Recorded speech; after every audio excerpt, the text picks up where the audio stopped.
everybody. Welcome into our Thursday broadcast. It's Region Weather Meteorologist Matt Wintz with you here on this Thursday evening. Thanks for being flexible. The kids had their first day of school today, and it went very, very well. And I'll tell you, I appreciate you being flexible in terms of the broadcast time here as we wrap up summer for a lot of kids. A lot of folks may be getting back in. We've got the kids around right now, and I've got a spider to show you guys. I know the title of the broadcast was Storms and Spiders. We've got storms on the way, but I don't have a spider, but I had an encounter with one, and it creeps me out. So we're going to talk about that. Thank you guys for joining us. We'll let a couple more people join, and we'll get to our early birds here in a second, and then we'll thank our sponsors. It's our free broadcast for our bonus broadcast for our sponsors, but we want to thank them anyway. They're all amazing local Northwest Indiana businesses. Earl's Heating and Air Conditioning. You guys need anything with your AC? We've got more heat on the way, and maybe you're thinking about furnace now. Both those things need to be considered. The air and the movement of it in your house and the temperature is so important. If anything's going wrong, or even if it's going right, get a tune-up from Earl's. It's earlsheating.com is the website. Most trusted heating source in Cherryville since 1976, so they're doing something right. PublicServiceAdjusting.com, the place to go if you need a public service adjuster. They'll come in with your insurance claim. They'll take that claim, take pictures, take it to your insurance company so you don't have to deal with your insurance company. And they'll get you more money than you normally get. PublicServiceAdjusting.com. Romans Roofing, they are our favorite roofers here in Northwest Indiana. They're just the best. They've got the best. They're just so creative, yet they're really, really good at what they do, but they're very creative on their Facebook page. You should check them out. It's romansroofing.net or 219-838-9111. If you need any new gutters, or perhaps you have a roof leak, or maybe you just need a new roof in general, they're the place to go. Get in before fall. That way your house is nice and snug. They do gutter siding and windows as well. Halcyon Water Solutions provides the highest quality water treatment with exceptional service across all of Northwest Indiana. Your water matters. You're drinking a lot of that. You're using it for your showers. You're using it for your fridge, your dishwasher, all that stuff. You want to make sure you have good quality water. They can come in and do tests, free tests where they'll test what's in your water and see if it's healthy. It may be healthy, it may be great. It may not be, and they can take care of that from water softening, filtration to salt delivery maintenance. They've got all your water needs covered. Just call 866-97-WATER to schedule your free in-home water analysis today. Minogue.life, the place to go. Michael Minogue is our expert in the world of life insurance, Medicare, Medicaid, all that stuff. There's so many rules around this stuff that change and new laws that change every single year. He's up to date on the latest. So if you have questions around your plan, are you getting enough out of it? Are you paying too much for life insurance? Go to him. He'll sit down for you. Again, a free consultation. He'll sit down with you. He's a super nice guy. Minogue.life is the website. Kate Cusack for Ruoff Mortgage is our local lender for all your mortgage needs. She's amazing. I'm looking forward to her weather reports come this winter. She's our expert winter weather reporter. When she's not doing that, she's doing real estate, and she's doing it well. People just love her. Check out her 5-star reviews. Home buying experience is very important. It's the most important experience you can go through, and she just makes it awesome from start to finish. Reviews say it, not me. I'll say it too, though. It's Kate Cusack, Home Loan Girl on Facebook, or you can give her a call, 219-775-6645, if you're looking for your next home. TigerPlumbing.net, place to go if you need a plumber. There are amazing plumbers here in the region. They do great work, and you just check out their reviews. Our Facebook users here on Region Weather have used them many times. Many of you have, and they're just awesome. They come out for free. They're just great plumbers. Sometimes you have a plumber and you're like, I don't really trust that person. You can trust Tiger Plumbing. You'll stick with them the rest of your life. TigerPlumbing.net. FBIBuildings.com, the place to go if you need a new pole barn constructed. They've done over 20,000 of them in the Midwest. They have a great Facebook page as well with great pictures. If you need a new pole barn renovated or one constructed, commercial, residential, they do it all. FBIBuildings.com. TNT Tree Service, if you have any shady looking trees, and I don't mean shade like from the leaves, I mean like sketchy looking trees on your property, get them taken down before the winter comes and that wind hits and the storms hit. I'm going to talk about winter forecasts as well. I'm seeing some signs. Anyway, we'll talk about that. TNT Tree Service, place to go for that. They'll take care of it. TTTreeservice.com. That's 3 T's. Great Lakes Lighting, be the envy of your neighborhood with expertly placed outdoor lighting, and it not only enhances your landscape design, your flower beds, but also enhances security of your property. They'll do it for you. You don't have to get those cheap lights on Kohl's.com that you set up and they break a week later. Not saying I've ever done that. They'll do it right, and they'll set it up. They can put it on timers. They just do great work, and it's not as expensive as you think. It can really enhance your property and increase your property value. Great Lakes Lighting on Facebook or lightupnwi.com. Finally, last but not least, Grieger's Chrysler Dodge Jeep Ram in Valparaiso. They do amazing work here in the region, outside of business as well, donating to a lot of things, helping a lot of good causes in the region. They're just great. They have great cars as well, and they'll sell you one. No hassle. They're just amazing. They sit back and let you decide what car is best for you. That's the way it should be. Grieger's Chrysler Dodge Jeep Ram in Valparaiso. All right, I'm going to add some pretty maps here. JK, thank you very much. They had an amazing first day of school. River, our first grader, came back and I said, well, how was school? How are your classmates? He's like, great, so great, great. They're just so great, Dad. I was like, all right, buddy. It was great. And then Emmy is now in fourth grade, and she has a new school. She's in a middle school now, which is fourth grade. I mean, that's a little early, right? But she's got a locker and everything, a bunch of teachers, so they rotate in fourth grade. It's great. And she just had the time of her life today as well, and it was great.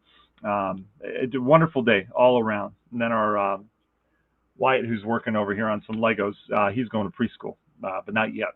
That starts a little later. So we got a lot going on, and then we got a baby due in a month and a half. Well, actually a month now, so there's that. So you'll be seeing a lot of me here at home over the course of the next couple months, I'm sure. I hope you guys are doing well. So I'm going to start tonight. Let me say hi to our early birds first. Mary's with us. Mary, thanks for joining us. You were first on board. Rhonda, a hot second on there. Thanks for joining us, Rhonda. Always good to have you. Jeff, good to have you as well. Wendy's with us. Darlene on our YouTube channel. Thank you for that. Susan's with us. Hi, Susan. Reedmo. Hey, Reedmo's with us tonight. Chris, hello. Jenny, hello to you. And James and Nancy are with us as well. Cindy, hi. Thanks for joining us.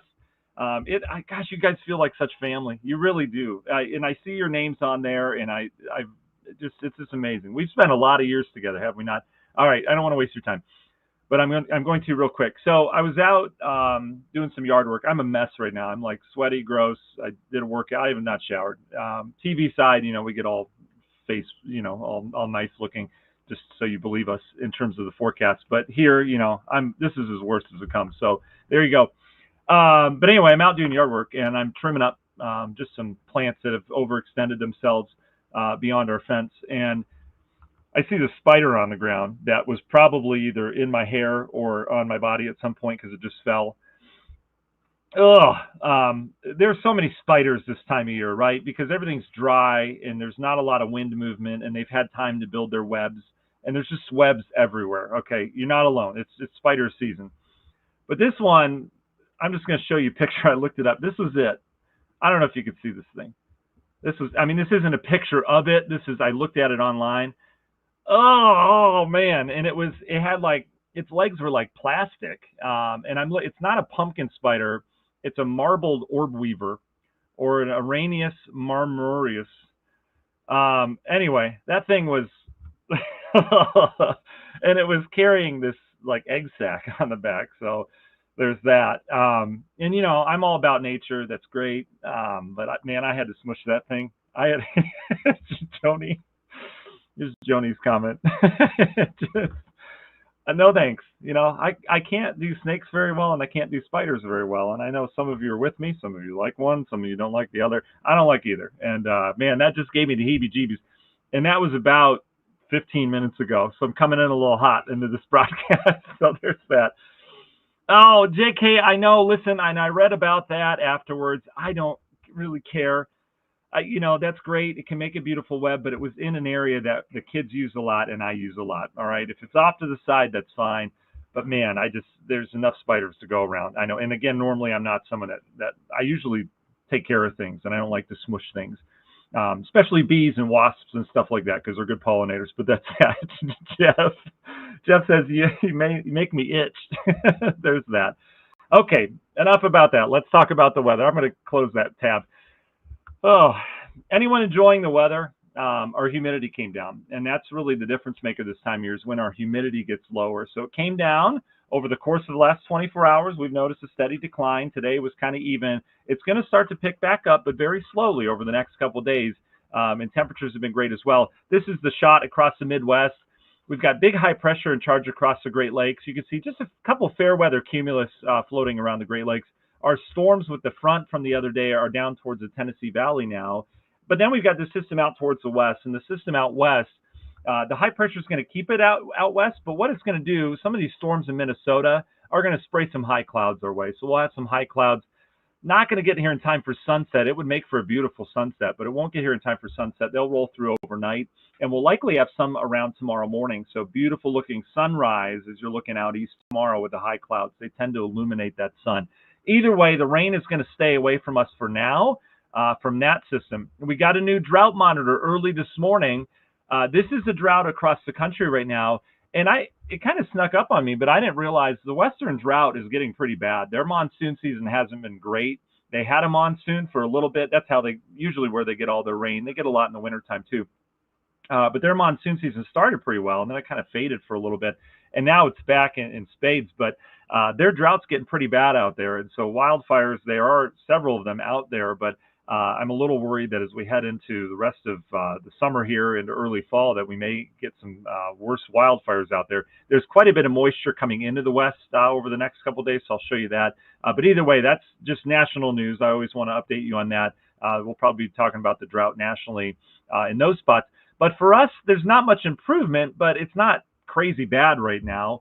We've gotten a little dry, obviously the last week and a half or so after it looked like we were coming out of it. And technically, we're still in a drought in Lake County.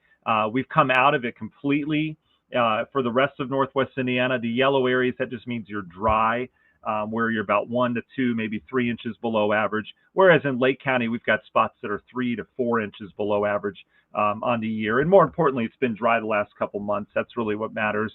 The good news is our sun angle is starting to get lower in the sky. That's not good news.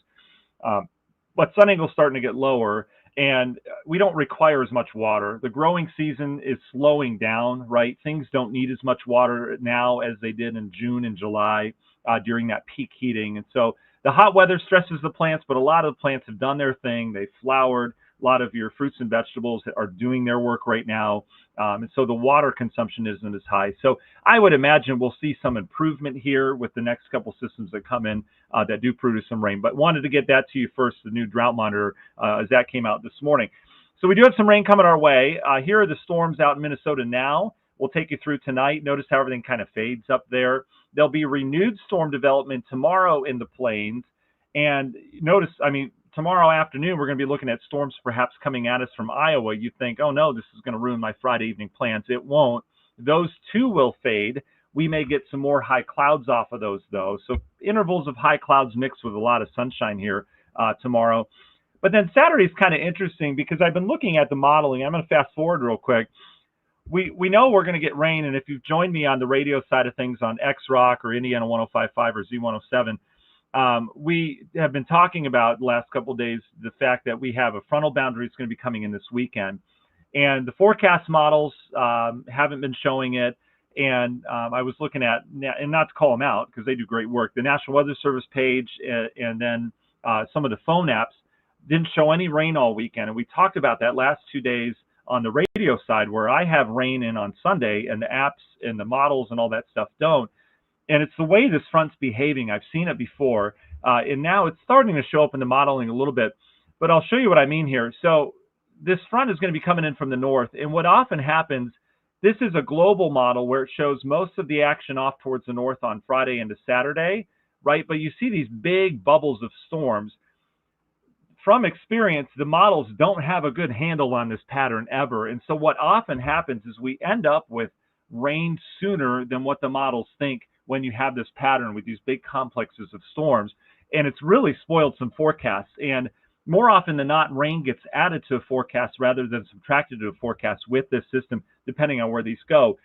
So I go back to the high-res stuff, and we're just getting a first look at it. But this is the HRRR, and this is Friday night into Saturday morning. And you can see there's some activity, says the HRRR here. That may go away.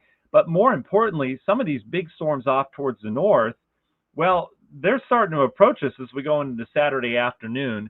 And while they are still north and we're still dry, I'm going to continue with the chance of rain on Sunday. I think we'll bring some storms in here at some point on Sunday. And I want to put a little red flag up. We may need to watch Saturday evening into Saturday night. All right. And we may need to watch this. If this holds, this would be Saturday morning. And so I don't want you guys to look at your phone apps and see that it's completely dry this weekend. All right. I'm just telling you right now, I think we're going to have some chance of a storm complex rolling through here at some point Sunday. And then Saturday, we'll have to keep an eye on. I do think most of the day is dry Saturday, but we'll have to keep an eye on it. Because if this complex develops, models are going to take it here, but they tend to build a little bit further down to the south. So real tricky forecast this weekend. And these are the behind the scene things that are, things that you don't normally see in a forecast when you look at your app. You're just going to be watching your app and all of a sudden you're going to be like, what? I thought it wasn't supposed to rain tomorrow. No, rain is in the forecast this weekend, but the models aren't showing it yet. But my job as a meteorologist, and the most challenging part that I love, is forecasting not what the models say, because you can go to any weather page, you can go to any meteorologist, they'll tell you what the models are saying, but that's the same thing your phone app's saying. I like to predict what the models are going to do next, right? Because we know they're fluctuating all the time. And I'm not always right, but in this situation, that's typically what happens. So we'll have to keep an eye on Sunday. All right, back to the globals again. Here comes the front. Saturday is keeping storms off towards our north. We're going to heat up. That humidity is really going to increase Saturday. We're looking at a hot and humid weekend around here. But if we get some storms Saturday night into Sunday, obviously that would knock our temperatures down, but our humidity will be there. And there you go. This is the latest Euro. It is showing some kind of complex of storms, but look how weird this is. It has it in Michigan, and then it brings it our way from Michigan. And that's kind of weird, right? What will more than likely happen is there'd be something off towards the north that may sink south across the lake. I don't think we're going to get action from Detroit. I just don't. Either way, there's that storm chance on Sunday, so the models have kind of caught up with that. We'll see if it holds. But then here's the good news for our drought and for our dry ground that we have outside. This front kind of lingers around here where we may get a break during the day Monday, but there'll be more activity off towards the north. But eventually this boundary starts to sink south. So you see all the thunderstorm action. None of it will wash out, but we'll have just complexes every now and then, every like 6 to 12 hours or so. There'll be some kind of complex of storms around the area. And as a result, we get some good chances of rain Monday and then especially Tuesday into Wednesday before that front finally starts to push down to the south. But it looks to take up residence here for much of the first half of the week. And so we've got some good rain chances coming our way. And that's great because this time of year, what we can tend to get is a front that goes through with just one little line of storms that might miss you, and then you're dry for another 6 days. And so I don't know about you, but I'll take a front that lingers for a while, especially during the work week, because, you're at work. It's not the weekend. So there's that. And then that front goes through, and most of the action stays down to the south, but there's a couple sweeping fronts in here in the extended, and this is going all the way through the end of August. There are a couple sweeping fronts that bring some shots of some cool air. This is the last thing I have for you. Look at the forecast. We obviously get hot this weekend. We've been highlighting that for a while. Overnight lows in the 70s. That tells you it's ultra muggy outside as well. But we get a little bit cooler next week. Still muggy because we got the storms around through Wednesday. We get a little drier shot of air after that. But then the Euro has been latching onto this idea, and this is the coolest I've seen, of a shot of like nice fall-like air, like an early fall preview finally. And not saying we're all looking for that, but it would be kind of nice to get rid of the humidity for a little bit. And we would do that in the Euro coming in today. This is August 25th, Monday. So this is not the next Monday, but the Monday after that. We'll see if the trend holds, but it's got temperatures, maybe struggling to hit 70. And look at the lows, 52, 53, 55. So that's our first true shot showing up on the models of some real fall air. We haven't really had it yet. We've had comfortable days, but that's fall-like when you get down maybe upper 40s, low 50s at night. So we'll see if that holds. But models this far out, a lot of people ask, how accurate are we? Do we even bother looking at this? We're not real good. Forecast models aren't real great at forecasting precip. So I can't tell you if there's going to be thunderstorms on August 25th. But I can tell you with some confidence, if this holds over a couple days, then I'll post something about it.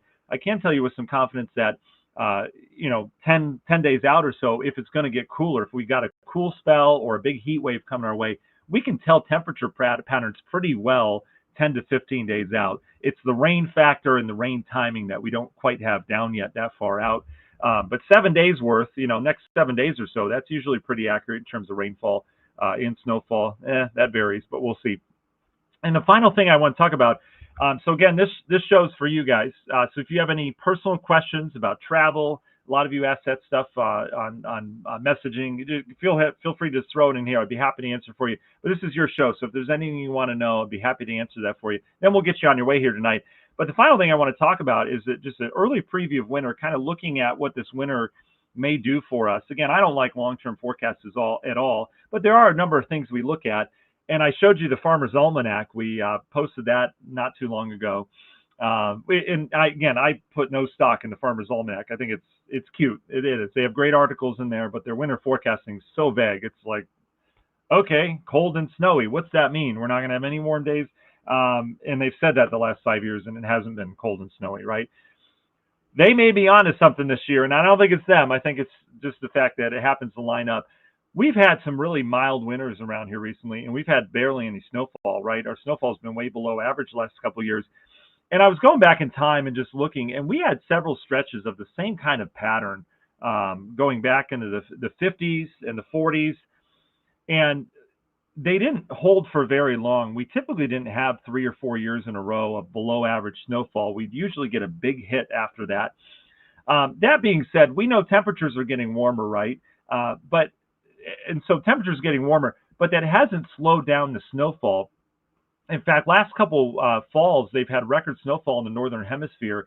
We have more moisture in the air as a result of our warmer temperatures. And so just because things are warming up a little bit doesn't mean we can't crank out more snow. In fact, it could be just the opposite, where we have so much moisture in the air, we get a cold enough air mass in here, we've got more snow than we normally would if it were a couple degrees cooler. So all that being said, there are some signs that this winter is going to hit back, and it's going to hit back in a big way for the Great Lakes in the eastern U.S.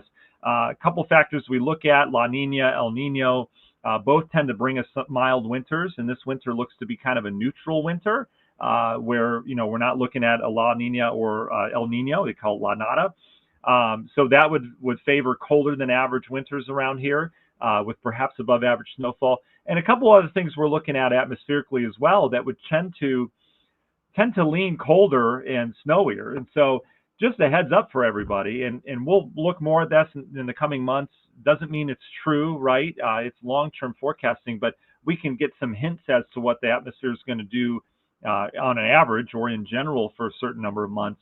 And it's looking kind of cold and snowy, like the Farmer's Almanac saying. So we'll see what happens this winter. We're certainly due for a really snowy winter at some point around here because everything's been missing us last couple of years. And so we'll see what happens this winter, but just want to throw that out there. I always like to give you guys as much information as I can from what I'm seeing, and that's one of the things we're looking at. Okay, so that's that. I see a lot of snakes and spiders and mice stories coming in. Daniel loves spiders. There you go. That's great. Mike says, I didn't know wasps actually did anything useful. Yeah, I agree, Mike. So wasps, I don't feel are as useful as bumblebees and the honeybees, but they pollinate as well. Yellow jackets do too, and I hate that. I hate that they're actually good for something. But we were looking. We have our garden. I let the kids plant a garden this year. Last year I gave them a little plot, and I said, well, if you take care of this, then we'll get you a bigger garden next year, right? And they all took a good care of their garden last year, so we have a bigger garden this year, and I fenced it in, and they all have 2 rows of whatever crop they wanted to plant. Can you tell we live in the country? And Wyatt, who's here right now, he planted tomatoes and peas, and then all of a sudden he's got some kind of vine thing, which looks like, either pumpkins or some kind of gourds or watermelon. This has taken over the whole garden, and he didn't plant it, so I don't know where it came from. But now we've got this giant thing, and it's gourds. It's like those cool, weird-shaped gourds that we've got growing all over the place, and it's taken over the tomatoes and stuff, which is interesting. But anyway, my point being, a lot of these plants will not produce fruit unless something pollinates it or takes some of the pollen from one of the flowers and takes it to another one, right? You can do it. You could do it by hand and do it with a Q-tip, but no one wants to do that. And normally we take it for granted, but the wasps and the bees and all that stuff, they help make fruit in your garden. And if you didn't have them, you wouldn't have the fruit. And so I'm watching these bees go into this viney gourd thing, and they're going to the other flowers. And sure enough, a couple days later, we've got fruit on those. So they're certainly there. I thought so, JK. I'm not quite sure what kind of squash it is. Steph, did you see what that vine is that's growing in the garden? Did you see what's coming out of the flowers? Yeah. It's those like cool shaped gourds. What kind of, is that an acorn? What kind of squash? Is that a squash? Yeah. I don't know what it is. No, it's the things we put in bowls in the middle of the table. Anyway, there's that. I know, Mean Streak. I'm sorry. Sorry we brought about the story. Jacob, weather forecasting is always getting better. It's a great question, and total side note here. He says, how do you think weather forecasts can get better? So Jacob, it is getting better, and so all these computer models that are running, right? Every time they run, they're trying to simulate what's going to happen in the future. And how are they doing that? They're saying, given the conditions right now that we know, like all the current conditions across the world, what has happened in the future from that, right?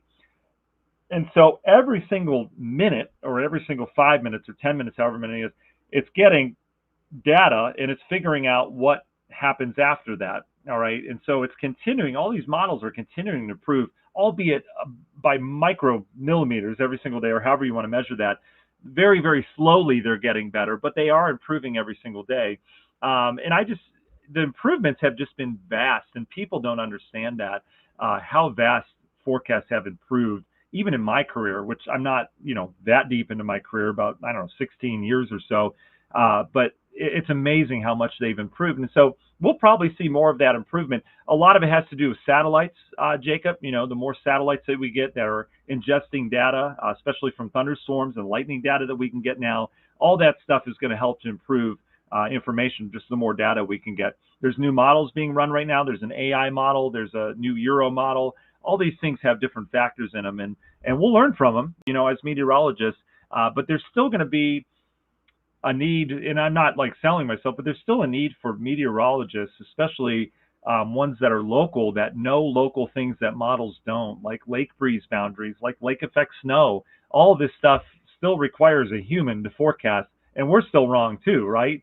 But there's a lot of nuances in the forecast where the models do a good job globally and even on a high res scale, but to a local scale, like for example, Northwest Indiana, they're still not great. They're good, but they're not great, and there's a lot of room for improvement. So there's that. Carl's planning on painting garage door Saturday morning. Do I think you'll get it done before the rain hits? I do, Carl. Yeah, you should be safe to do that. What we need to keep an eye on, Carl, is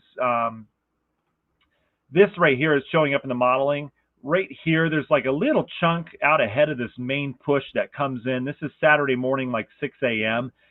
I'm going to guess this goes away on the modeling over the next couple of days, but just in case it doesn't, in case the HRRR is actually picking up on some kind of wave moving through the atmosphere, we'll need to keep an eye on that forecast tomorrow to see if this is still showing up. Right now it's west of us, so there's no worries, but there would be rain around Saturday morning before we go mainly dry and wait on this. So I don't like the look of that. Let me see if the NAM Nest has it. So it does not have it. So yeah, I haven't seen any others have it. There's some kind of chunk of storms that'll be moving into our west. That's the one I talked about, the high clouds coming off of. I'm not forecasting rain off of that Friday night though. I think that's what the HRRR's picking up on right now. Okay. So you should be okay. Yeah, Jeff, they do. It's almost like you need a whole property just to have pumpkins, and you plant them and they're so innocent when they first start. You're like, oh, cute little pumpkin. And you put it in its little spot and then it like spreads like 8 acres, and then all of a sudden your whole yard is a pumpkin. But you need those vines, to produce the big pumpkin. So there's that. Yeah, Maxwell, this ring of fire pattern, it's on. It's looking a little weird because we don't really have the huge dome of heat up to our area yet. The storms are to the north. But it resembles that. Yeah, and there'll be these big complexes of storms off towards the north with this. So you're right about that. Yeah, Nina, thanks for that. Did you get any, safely, did you get any pictures? I know Maxwell does a lot of pictures of the lightning. Yeah, Florida's had a lot of lightning as well. Florida has more lightning than any other state. Their lightning storms are just incredible down there. But yeah, we've had some good lightning shows with those storms that went through. So, Rich, that's cute. I will agree with you about the Farmer's Almanac. Normally I would say, oh, please. But yeah, the Farmer's Almanac has good articles, but, the forecasting is just very, very vague. Let's see. Janet's going to an outdoor wedding in Niles, Michigan on Saturday. Janet, we'll have to keep a close eye on the forecast. As of right now, I would think you'd have storms north and west of you on Friday or Saturday night, and it would be from this. Here's the problem. You're far enough south that you'll be okay, but this is Saturday afternoon, and the HRRR right now is forecasting a giant complex of storms to roll across Wisconsin. This would eventually get into Niles, all right? So the HRRR is going to change. Probably tomorrow morning when we wake up, it won't have a complex in Wisconsin, but that storm track is going to be just towards our north, and some of those may clip us starting Saturday evening. Better chance on Sunday, though. So stay tuned to the forecast. Right now, I would say dry, though, Janet. But rain is always good for weddings. It's good luck apparently. Jacob, yeah, we could have a strong storm or two on Sunday and into next week. There's a pretty good signal that we will have enough dynamics here locally where we could get some severe weather out of it. So, yeah, I would be, if I were highlighting a time to be Sunday, smaller chance Monday, depending on how storms evolve, and then it would ramp back up Tuesday into Wednesday, sometime in there. You did, Maxwell. That's awesome. Thank you. Oh, Nina did too. Yeah, you guys can send those anytime you want to send those to Region Weather. Just go to the messaging and just throw it in there. That would be great. You don't have to, though, if that's too much work. Elizabeth, I just answered that for you, so hopefully you got that answer. I'm not looking at anything Saturday, but Sunday we do have a severe threat. Even though your phone app's saying no rain, it might have changed to rain, but everything was saying no rain this morning. But either way, I think we could have some decent storms around here sometime Sunday into Monday, and then again Tuesday into Wednesday at some point. All right, so we'll stay on it. We're around all weekend, so we'll keep you updated on it. Okay. All right, guys, I've wasted enough of your time. Thanks for joining me for the last half hour. I do appreciate it. As always, regionweather.com. If you're not signed up for the daily emails, just one a day, and we send it out usually in the morning. I'll do a little article and a picture just to let you know what the weather is going to be in Northwest Indiana. And it's not from an AI app or anything like that. It's from an actual human. So if you could support the humans that are left, that would be great. That's on regionweather.com. You'll see it in the upper hand corner of the screen. All right, you guys have a wonderful end of your day. Have a wonderful weekend. We'll be around with updates and enjoy summer while it lasts. All right, talk to you soon.